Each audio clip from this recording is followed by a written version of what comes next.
అనుదిన నిత్య జీవపు మాటలు. దేవుని నామానికి మహిమ కలుగునుగాక. దీని వాక్యాన్ని చదువుకుందాము. నా మందిరములో ఆహారం ఉన్నట్లు 10వ భాగమంతయు మీరు నా మందిరపు నిధిలోనికి తీసుకుని రండి.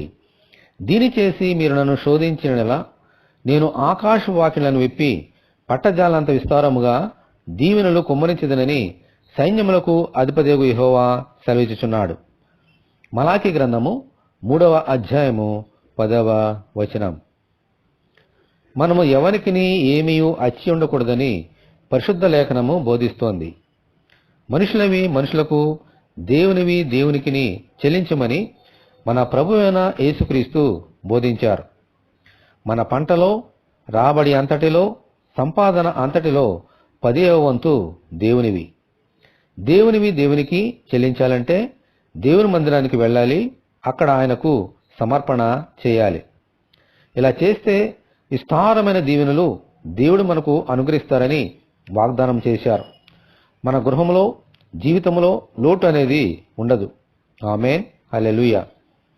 ప్రభువా, మీ మందిరానికి రప్పించి మీకు చెందినవి మీకు చెల్లించినట్లు దయచేయమని మనమందరము దేవుని ప్రార్థన చేసుకుందాము.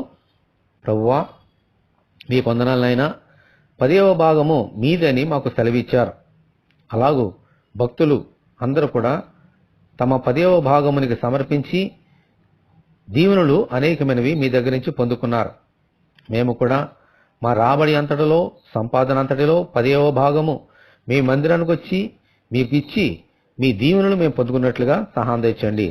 మీ ఆకాశపు వాకిలను విప్పి పట్టజాలంత విస్తారముగా దీవెనలు మాపై కుమరించమని సైన్యములకు అధిపతి యెహోవా మిమ్మల్ని వేడుకొంచున్నాం. ఈ వాక్యం వింటున్న బిడ్డలందరినీ అలాగూ మమ్మలను దీవించమని యేసు అతి పరిశుద్ధమైన నామంలో ప్రార్థన చేస్తున్నాము తండ్రి, ఆమేన్. ప్రభువైన యేసుక్రీస్తు కృప మనకందరికీ తోడేండునుగాక.